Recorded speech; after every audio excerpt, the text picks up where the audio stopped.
Kolkata case में आज एक बेहद महत्वपूर्ण और चौंकाने वाला खुलासा हुआ है जिसने पूरे देश को हिलाकर रख दिया है। प्रिंसिपल संदीप घोष की पत्नी ने एक ऐसा बयान दिया है जिससे इस जघन्य अपराध का रहस्य सुलझ गया है। उनके बयान के बाद सीबीआई ने तुरंत और निर्णायक कार्रवाई की है। सीबीआई ने ऐलान किया है कि अब वे सबूत इकट्ठा करने की बजाय सीधे संदिग्धों की गिरफ्तारी करेंगे। संदीप घोष की पत्नी ने खुलासा किया कि डॉक्टर बिटिया के साथ किए गए अत्याचारों की भयावहता का खुलासा हुआ है। उनके बयान में उल्लेखित विवरण ने सभी को झकझोर कर रख दिया है।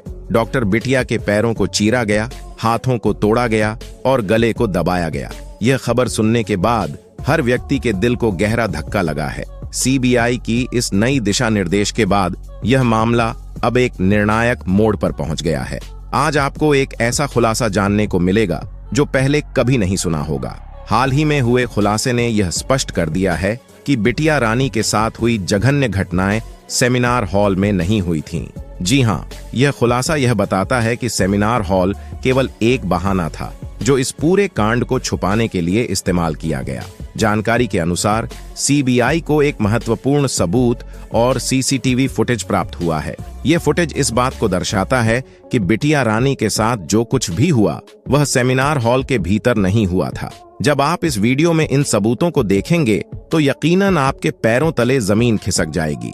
सीबीआई ने बताया कि वे पिछले 1 महीने से इस केस की जांच कर रहे थे, लेकिन उन्हें कुछ भी ठोस नहीं मिल रहा था। असल में जिस सीसीटीवी फुटेज को वे लगातार खंगाल रहे थे वह पूरी तरह से नकली था। सबसे चौंकाने वाली बात यह है कि असली CCTV footage principal Sandip Ghosh के ऑफिस से मिला है। इस महत्वपूर्ण खुलासे का श्रेय पूरी तरह से प्रिंसिपल की पत्नी को जाता है।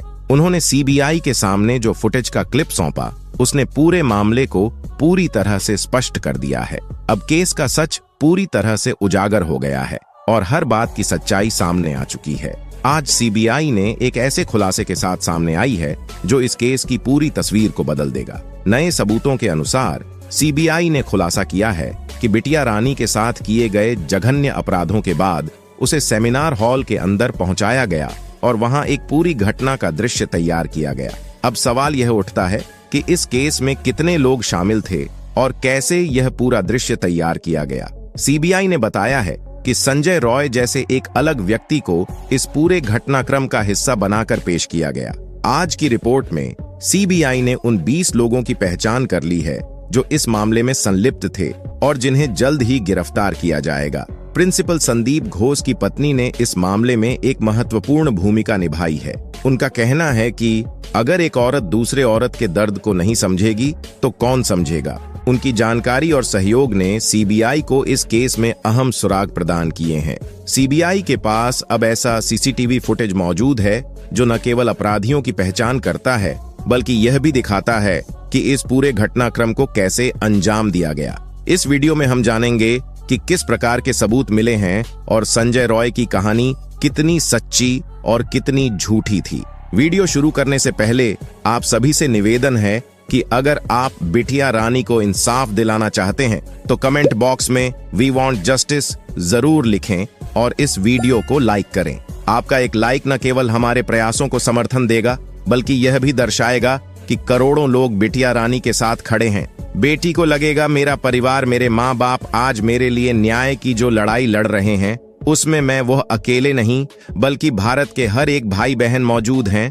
तो तुरंत चैनल को सब्सक्राइब करके और इस वीडियो को लाइक करके बिटिया रानी को अपनी सच्ची श्रद्धांजलि अर्पित करें। तो सीबीआई पिछले 1 महीने से कोलकाता केस की गहराई से जांच कर रही थी, लेकिन इस पूरे मामले की कुंजी प्रिंसिपल संदीप घोष की पत्नी के हाथ में थी। उन्होंने हाल ही में खुलासा किया है कि उनके पास एक अत्यंत महत्वपूर्ण सीसीटीवी फुटेज है जो पूरे केस को पूरी तरह से स्पष्ट कर देगा। जानकारी के अनुसार जब संदीप घोष सुबह अस्पताल पहुंचा था तो उस समय का फुटेज सीबीआई के हाथ में था, लेकिन इसके अलावा एक और फुटेज सामने आया है जो इस केस की दिशा को बदल सकता है।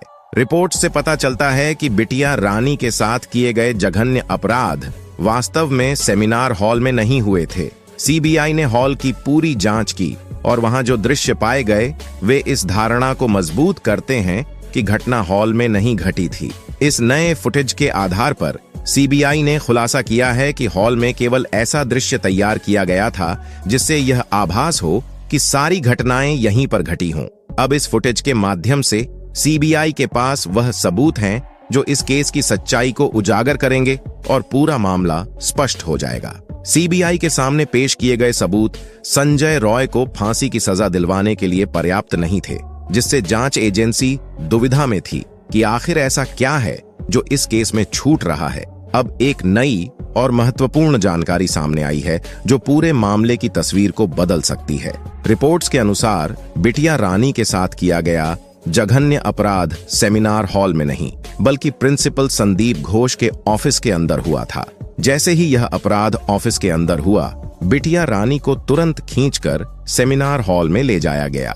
वहां एक जानबूझकर तैयार किया गया दृश्य स्थापित किया गया ताकि यह प्रतीत हो कि सारी घटनाएं हॉल में घटी हों। ऑफिस को पूरी तरह से धोने और साफ करने के लिए पानी, फिनाइल और अन्य केमिकल्स का इस्तेमाल किया गया। पूरी रात इसे अच्छे से धोया गया और फिर सेमिनार हॉल में एक नकली दृश्य तैयार किया गया, जैसे एक फिल्म की सेटिंग होती है।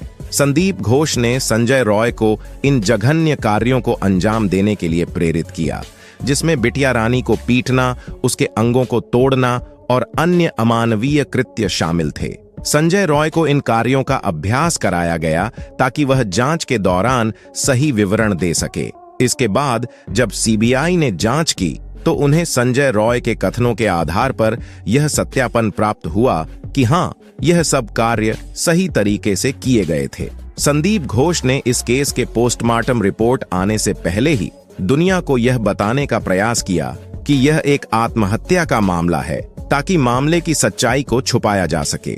इस तरह से पूरे मामले को गढ़ने और सच्चाई को छुपाने की एक पूरी योजना बनाई गई थी। हालिया खुलासों ने इस मामले की गंभीरता को और बढ़ा दिया है।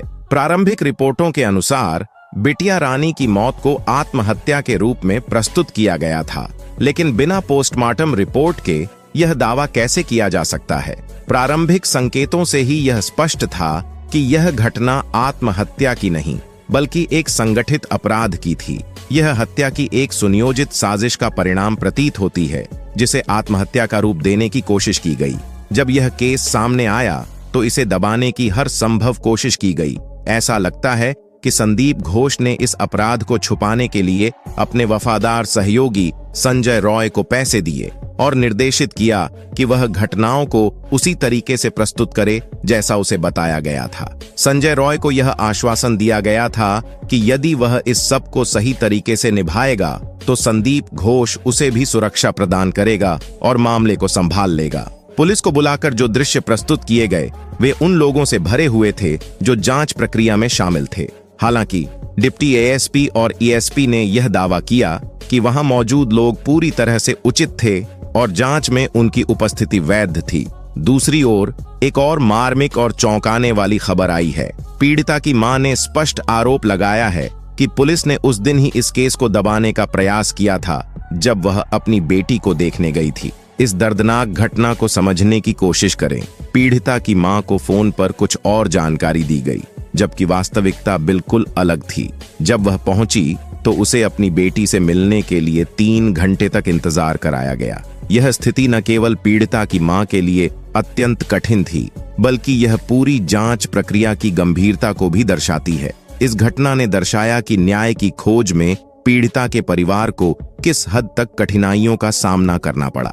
जब पीड़िता की मां को अंततः अपनी बेटी से मिलने की अनुमति मिली तो भी उसे केवल सीमित समय के लिए मिल पाने की अनुमति दी गई, जिससे वह अपनी बेटी की स्थिति का पूरी तरह से अवलोकन नहीं कर सकी। इसके बाद एक सुनियोजित प्रयास के तहत यह झूठ फैलाया गया कि बिटिया रानी के साथ कोई जघन्य अपराध नहीं हुआ था और यह घटना आत्महत्या का परिणाम थी। लेकिन एक मां की दृष्टि से यह विश्वास करना असंभव था। पीड़िता की मां ने बताया कि जब उन्होंने अपनी बेटी से आखिरी बार बात की थी तो वह खुश और स्वस्थ थी। परिवार में शादी की तैयारियां चल रही थीं और उनके लिए लड़के खोजे जा रहे थे। अचानक ऐसी स्थिति में बदल जाना असंभव लगता है। जब पीड़िता की मां ने पुलिस की कार्रवाई पर सवाल उठाया तो यह सामने आया कि पुलिस ने परिवार पर दबाव डाला कि वे इस केस को दबा दें। पुलिस द्वारा परिवार को पहले रफा दफा करने के लिए दबाव डाला गया और जब यह प्रयास विफल रहा तो पुलिस ने एक साधारण पेपर पर साइन कराने की कोशिश की, जिसे परिवार ने फाड़कर पुलिस के सामने फेंक दिया। इस घटनाक्रम ने स्पष्ट कर दिया कि पुलिस मामले को दबाने के लिए सक्रिय रूप से प्रयास कर रही थी और पीड़िता के परिवार ने इस दबाव का विरोध किया। अब यह सोचने की बात है कि अगर प्रिंसिपल संदीप घोष का इस मामले में सीधा हस्तक्षेप नहीं होता तो एक मामूली कर्मचारी या नौकर को बचाने की कोशिश क्यों की जाती।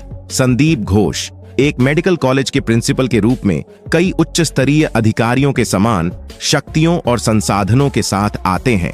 यह स्थिति यह दर्शाती है कि इस मामले में कुछ गहराई से जुड़ी हुई बातें हैं और यह घटना एक सामान्य स्कूल की घटना से कहीं अधिक जटिल और गंभीर है।